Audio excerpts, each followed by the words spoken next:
Одним из первых открытый урок на тему «Час парламентаризма» провел депутат Совета городского округа, председатель Совета ветеранов Сибая Рашид Идрисов. Свое выступление для учащихся школы номер 10 он начал с истории образования государственной власти и непосредственно Советов депутатов, после чего рассказал о деятельности органов местного самоуправления.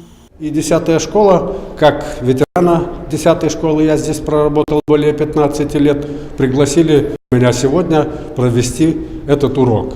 Я хочу рассказать о том, что такое городской совет депутатов, чем они занимаются, каковы их полномочия, какова роль депутатов в жизни города.